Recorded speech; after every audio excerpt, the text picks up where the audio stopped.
Assalamu alaikum ga cikakkun labaran. A yau Talata ake sa ran kwamitin sulhun Majalisar Ɗinkin Duniya zai yi wani keɓaɓɓen zama don tattaunawa akan juyin mulkin da sojoji suka yi wa gwamnatin haɗin gwiwar Sudan. Har yanzu dai masu zanga-zanga na ci gaba da gudanar da gangami don nuna rashin jin daɗin su game da kamen Firayim Minista Abdullah Hamdok da wasu jami'an gwamnatin haɗin gwiwar da aka hambarar.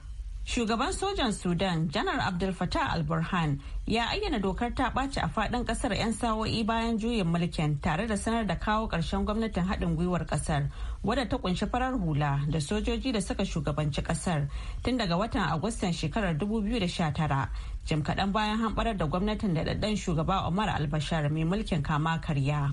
Janar Al-Burhan ya yi alkawarin cewa sojojin za su mai da mulki ga hannun farar hula a watan Yulin shekarar 2023 a lokacin da za a yi babban zaɓe a ƙasar. Kwamitin likitocin Sudan sun ce an kashe akalla mutane 4, akalla wasu su 80 kuma sun jikkata a jiya Litinin a lokacin da jami'an tsaro suka buɗe wuta akan masu zanga-zanga a birnin Khartoum. Kamfanin magungunan Moderna da ke Amurka ya ce sakamakon wani gwajin magani ya nuna za a iya ba yara 'yan shekara 6 zuwa 11 karamin ma'aunin rigakafinsu na COVID-19 ba tare da sun fuskanci wata illa ba.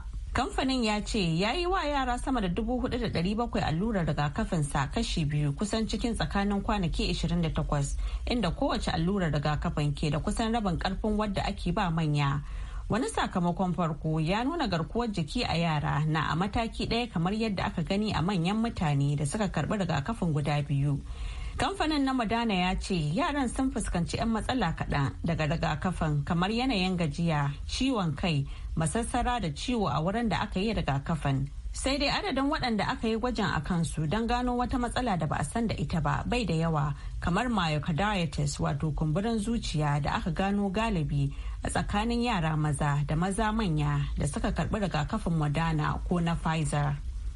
An yi imanin cewa Iran ce ta kai wani harin jirgin sama mara matuki a makon da ya gabata a sansanin sojan Al-Tanf da ke wajen gari a kudancin Siriya, inda dakaran Amurka suke, abinda wasu jami'an Amurka suka faɗawa muryar Amurka kenan. Jami'an da suka nemi a sakaye sunansu sun ce an yi amfani da jiragen sama marasa matuki na Iran ne wajen kai harin, amma ba daga Iran aka tura su ba. Jiragen sun ɗauki ababen fashewa da suka yi sanadiyar lalata gine-gine, amma babu wanda ya jakata ko ya mutu. Jirage marasa matuki 5 ne suka kai harin a cewar ɗaya daga cikin jami'an. Dama a Al-Tanf dakaran Amurka da na ƙasa da ƙasa suka sha horar da 'yan Siriya don yaƙi da mayakan IS.